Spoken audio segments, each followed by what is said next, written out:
Good evening, Dr. Zakir Naik. This is Mary. I'm a Christian and a banker by profession. My question for you is based on your statement that nowhere in the Bible it's mentioned that Jesus Christ is the Son of God. And based on my knowledge and understanding of Bible, I have picked up two verses to quote, and I would like only your clarification in the light of Islam. The first one is Matthew chapter 3, verse number 17. And lo, a voice from heaven saying, "This is my beloved Son, in whom I am well pleased."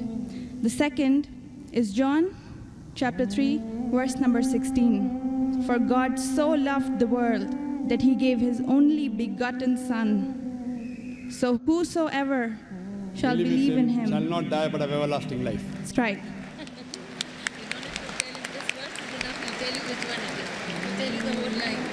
Sister, just to correct your statement, you made a question saying that I said that nowhere in the Bible it says that Jesus is Son of God. I never said that nowhere in the Bible is it mentioned that Jesus is Son of God. I said there is not a single unequivocal statement in the complete Bible. There is not a single unambiguous statement in the complete Bible where Jesus Christ, peace be upon him, himself says that I am God, or where he says worship me. I never said the Bible does not say Jesus is Son of God. What I said, there is not a single unambiguous statement, not a single unequivocal statement in the complete Bible where Jesus Christ, peace be upon him, himself says that I am God, or where he says worship me. If you point out any such two statements, I'm ready to accept Christianity. If your question assumes that Son of God means Jesus is God, very well I'll reply to your question. Many Christians think that just by the statement Son of God means Jesus is God. Sister, do you know in the Bible, Adam is son of God, Ephraim is son of God, Israel is son of God. God has got sons by the tons in the Bible. That means you haven't read your Bible, sister. So do you mean to say all of them are gods? Is Adam God? Is Ephraim God? Is Israel God? No. Son of God, sister, is a statement used if you read Romans chapter number 8, verse number 14. All those that are led by the Spirit of God, they are sons of God. Means if you follow the commandment of God, if I follow the commandment of God, I am a son of God. In this way, undoubtedly, Jesus Christ, peace be upon him, verily is the most beloved Son of God. Meaning, he is following the commandment of God. I have got no problem at all. If you say Son of God means person who follows the commandments of God, like it's mentioned in Romans, all those who are led by the Spirit of God, they are sons of God. If I follow the commandment of God, you follow the commandment of God, we are called children of God. Very innocent statement, no problem. So as far as your Matthew is concerned, 3:17 I have clarified. Now coming to your second quotation of Gospel of John chapter 3 verse number 16. But what the Christian missionaries say, no, Brother Zakir. Jesus Christ, peace be upon him, is not a normal son. He is the begotten Son of God. And they quote Gospel of John, chapter number 3, verse number 16. For God so loved the world that he gave his only begotten Son. Whosoever believeth in him shall not die, but have everlasting life. Sister, simple question. What is the meaning of the word begotten? He has given it. No, what is the meaning of begotten? He has given his Son to the people. No, sister. Begotten doesn't mean he's given his son. You know English, I know English. Your English is, mashallah, very good. Begotten doesn't mean he's given his son. If I say you have begotten a son. Sorry to interrupt. Don't give metaphorical meaning. English. I'm not a scholar. You're not a scholar, but your English is very good. I'm a layman person. And but sister, your English is very... If I say you have begotten a son, what does it mean? That means you have had sexual relationship with your husband and you begot a son. Begetting is a function of lower animals of sex. How can I attribute this function to Almighty God? Who did God have sex with? Who? That's the reason the scholars of Christianity, if you read the Revised Standard Edition, Revised Standard Version of the Bible, revised by 32 scholars, Christian scholars of the highest eminence, backed by 50 different corporate denominations, they say this word begotten in Gospel of John, chapter number 3, verse number 16, is an interpolation, is a fabrication, is a concoction, and they're thrown out of the Bible. So if you read the Bible, If you read the Revised Standard Version, it is the bestseller in the world. Revised Standard Version, revised by not Muslims, not Hindus, 32 Christian scholars of the highest eminence, backed by 50 different corporate denominations. They say this word begotten is not present in the original manuscript of Gospel of John chapter 3 verse 16. What they say, it's an interpolation, it's a fabrication, it's a concoction, it's an adulteration. So Jesus is just like a son. Like Adam was son of God, Ephraim was son of God, Israel was son of God. He's a prophet of God. So I've got no problem in accepting that verily Jesus Christ, peace be upon him, was a prophet and a messenger of God, but he was not God. Hope that answers the question, sister. So now, sister.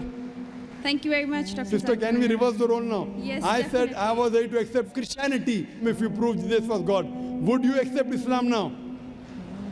Would you agree that Jesus is the prophet of God? I have still a few more things to clarify. You're most welcome, sister. Why do Muslims refrain from the statement, Son of God?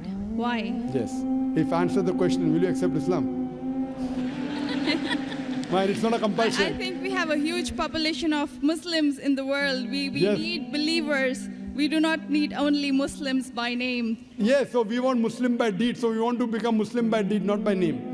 Sister, okay, coming to your question, that why do Muslims refrain from using Son of God as a phrase? Very good question.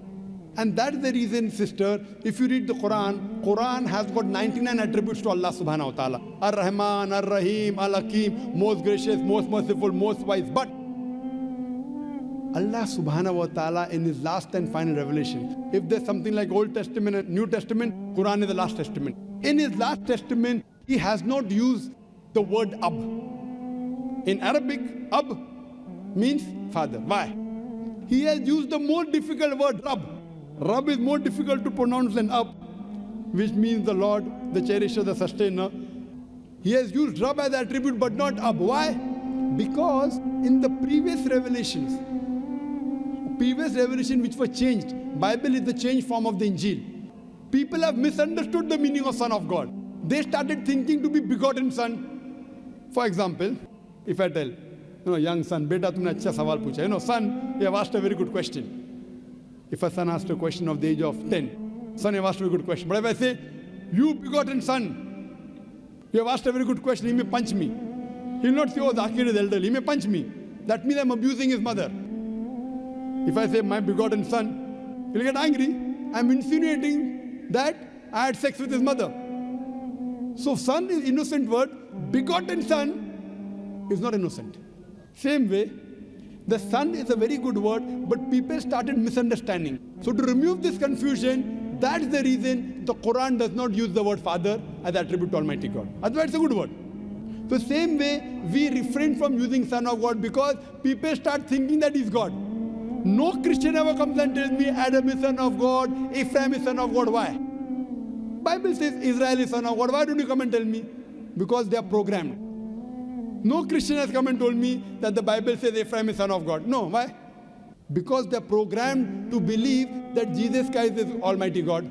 He never said he's Almighty God. And I told you earlier, in my earlier answer, he never claimed divinity. That means you're insulting Almighty God. That means you're insulting Jesus Christ, peace be upon him. That's what I say. If Christian means a person who follows the teachings of Jesus Christ, peace be upon him, we Muslims are more Christian than the Christian themselves. You know why? Because if you read the Bible, Jesus Christ, peace be upon him, it's mentioned in the Gospel of John, he was circumcised on the 8th day. We Muslims are circumcised, Christians are circumcised. Jesus Christ, peace be upon him, said that you have to follow each and every law of the Bible, each and every commandment. Gospel of Matthew chapter 5 verse number 17 to 20. If you break one law or jittle from the commandment, you shall not enter the kingdom of heaven. If you go to the Old Testament, clearly says in the book of Leviticus, chapter number 11 verse number 7 to 8, in the book of Deuteronomy chapter number 14 verse number 8, in the book of Isaiah chapter 65 verse number 2 to 5, that you shall not have pork. Muslims don't have pork, but Christians have pork. So if Christian means a person who follows the teachings of Jesus Christ, peace be upon him, we Muslims are more Christian than the Christians themselves.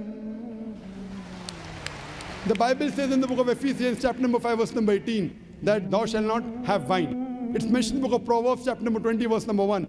Wine is a mocker. You should not have wine. Muslims don't have alcohol, but the Christians have alcohol. Further, if you analyze, there are various references I can give you.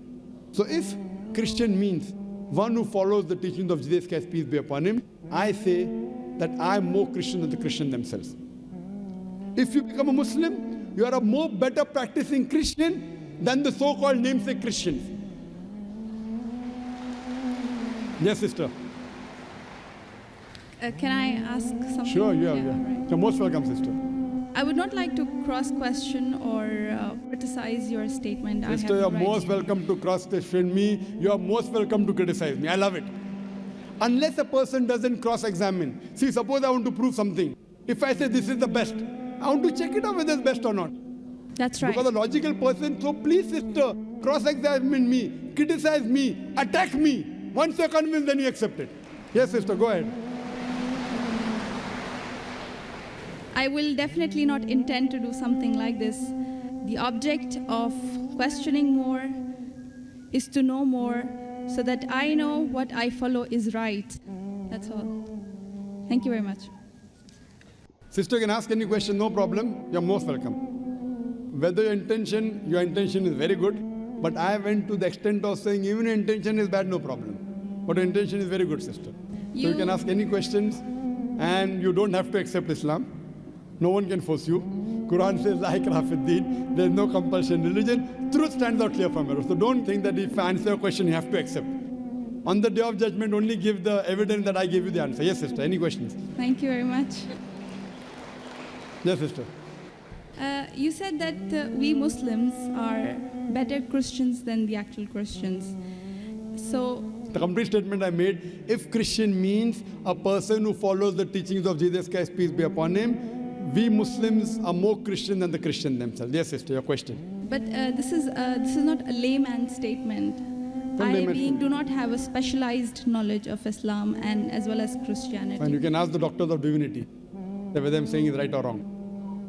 Yes, sister. Thank you very much, Dr. Naik. So what is the question then? That was my question, that why did you mention that we Muslims are better Christians than the actual Christians?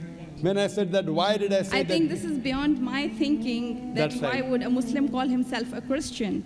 No, correct. Why? Because we love Jesus Christ, peace be upon him. We love him more than you.